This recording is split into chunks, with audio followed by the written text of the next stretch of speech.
Assalamualaikum warahmatullahi wabarakatuh. Perkenalkan nama saya Abdullah dengan NIM 102223396.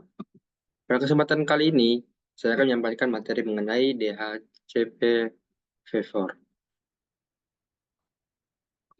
Yang pertama, apa itu DHCP? DHCP atau Dynamic Host Configuration Protocol adalah sebuah protokol jaringan yang memungkinkan perangkat-perangkat untuk mendapatkan konfigurasi jaringan secara otomatis. Artinya, perangkat tidak perlu dikonfigurasi secara manual untuk terhubung ke jaringan.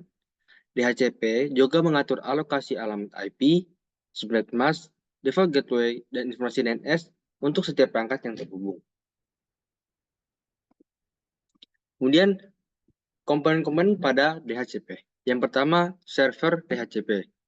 Server DHCP bertugas mengalokasikan konfigurasi jaringan kepada klien DHCP. Kemudian yang kedua, klien DHCP, yaitu perangkat yang meminta konfigurasi jaringan dari server. Kemudian yang ketiga, konsep list.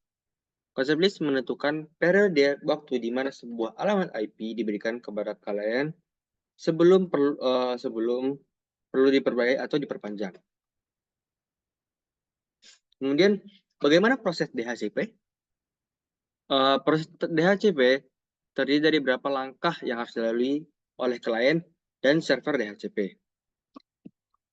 Yang pertama, tahap pertama adalah tahap discover, di mana klien mencari server DHCP yang tersedia. Kemudian yang kedua, server DHCP menawarkan konfigurasi kepada klien dalam tahap offer. Yang ketiga, setelah itu klien memilih konfigurasi yang ditawarkan dalam tahap request, dan server mengkonfirmasi pemilihan tersebut dalam tahap acknowledge. Kemudian, apa itu alamat IP dinamis dan statis? Ada dua jenis alamat IP yang perlu kita ketahui, yaitu alamat IP dinamis dan statis. Alamat IP dinamis dialokasikan oleh DHCP secara otomatis, memberikan fleksibilitas dalam pengolahan sumber daya jaringan. Di sisi lain, alamat IP statis ditetapkan secara manual, memberikan stabilitas tapi memerlukan pengaturan yang lebih rumit. Kemudian bagaimana keamanan DHCP? Potensi ancaman keamanan terkait dengan protokol DHCP harus dipahami untuk menjaga integritas dalam keamanan jaringan.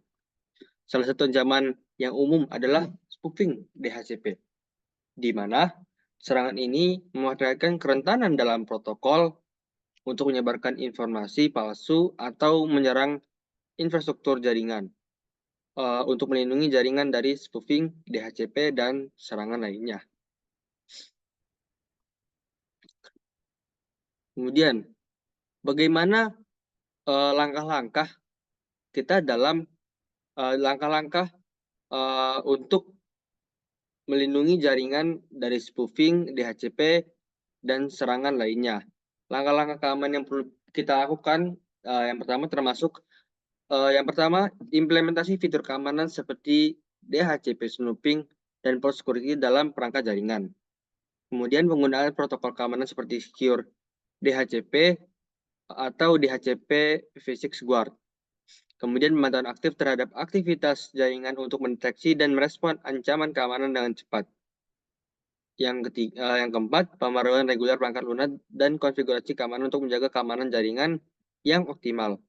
Kemudian yang terakhir, pendidikan dan pelatihan karyawan tentang praktik keamanan jaringan, termasuk mengenali tanda-tanda serangan DHCP, spoofing, dan tindakan penjagaan yang tepat.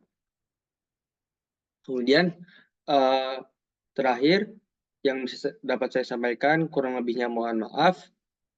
Wassalamualaikum warahmatullahi wabarakatuh.